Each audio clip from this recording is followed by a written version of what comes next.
সিউড়ির ময়ূরাক্ষী নদীর উপর অবস্থিত তিলপাড়া ব্যারেজ উত্তর এবং দক্ষিণবঙ্গের সংযোগের অন্যতম মাধ্যম, কিন্তু সম্প্রতি ব্যারেজের কংক্রিটের দেওয়ালে বড় ফাটল ধরা পড়ে এবং 7ই আগস্ট সামনের অংশ ভেঙে জলে মিশে গেলে যান চলাচল সম্পূর্ণ বন্ধ করতে হয়। এতে চরম দুর্ভোগে পড়েন স্থানীয় মানুষ, নিত্যযাত্রী এবং পণ্য পরিবহনের সঙ্গে যুক্ত গাড়িগুলি। পরিস্থিতি মোকাবিলায় প্রশাসন বিশেষজ্ঞদের মত নিয়ে সংস্কারের কাজ শুরু করছে। বুধবার সিউড়ি সার্কিট হাউসে বৈঠক শেষে বীরভূমের জেলাশাসক বিধান রায় জানান, কাজ দ্রুত গতিতে চলছে এবং পুজোর আগেই ইতিবাচক ফল আশা করা যাচ্ছে। একেবারে আমাদের উপরওয়ালার ঊর্ধ্বতন কর্তৃপক্ষের নির্দেশে আমরা একদম দিনরাত এক করেই কাজটা করছি এবং তারা কথা দিয়েছেন পুজোর আগে আমাদের ব্রিজের যে মেরামতির যে কাজটা, সেটা রাজ্যের মাননীয় মুখ্যমন্ত্রীর সেরকম নির্দেশ আছে, সেটি আমাদের সম্পন্ন করতে হবে যাতে পুজোর সময় আমাদের বাধাহীনভাবে আমাদের মানুষজন যাতায়াত করতে পারেন এবং এখানে নর্থ এবং সাউথের যে আমাদের দুটো এমব্যাঙ্কমেন্ট যেভাবে আমরা এখানে কানেক্ট করছে, সেই কানেকশানটা আমরা করতে পারি।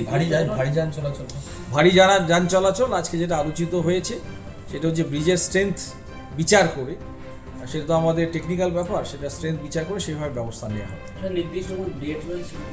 না, ডেটের বিষয়ে তো এরকম আমরা এটাই বললাম যে আমাদের পুজোর আগে সবাই আমরা উৎসবে আনন্দ বা আমাদের হয়, বাড়িতে সবাই আসেন এবং সেই তার আগেই আমরা ব্রিজের মেরামতি কাজটা আমরা কমপ্লিট করি।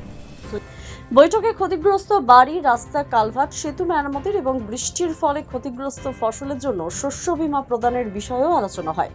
এদিন বৈঠকে উপস্থিত ছিলেন এসআরডিএ সদস্য অনুব্রত মণ্ডল এবং রাজ্যের ডেপুটি স্পিকার আশিস ব্যানার্জি। দুজনেই খুব শীঘ্রই যান চলাচল স্বাভাবিক হবে বলে আশাবাদী। অনেক ধান পান নষ্ট হয়ে গেছে, তো কিছু বাঁধ নষ্ট হয়ে গেছে, যেমন মেন হচ্ছে তোমার লাভপুর, নলহাটি, এগুলো তোমার ওই বাঁধ নিয়ে আলোচনা হলো, প্লাস যাতে ন্যায্য মূল্যে যাদের ধান নষ্ট হয়ে তারা যেন পয়সাটা পায়। তিলপাড়া ব্যারেজ নিয়ে কিছু তিলপাড়া যান চলাচল কবে থেকে স্বাভাবিক হবে? খুব তাড়াতাড়ি, দিন 15 বিশেষজ্ঞরা বলছেন, দীর্ঘ অবহেলা, অতিরিক্ত বালি উত্তোলন এবং সেতুর বার্ধক্যের কারণে রিভার বেড নেমে গিয়ে ভিত দুর্বল হয়েছে। 1950 থেকে 51 সালে নির্মিত ব্যারেজের জন্য 2019 সালে ডিপিআর হলেও প্রকল্প বাস্তবায়ন হয়নি। 2024 সালের বর্ষায় এবং জুলাইয়ের ভারী বৃষ্টিতে ক্ষতি আরও গুরুতর হয়। বর্তমানে রাজ্য সরকারের তহবিল থেকে মেরামতির কাজ চলছে। দ্য সহজ পাঠ, সহজ কথা, সঠিক তথ্য।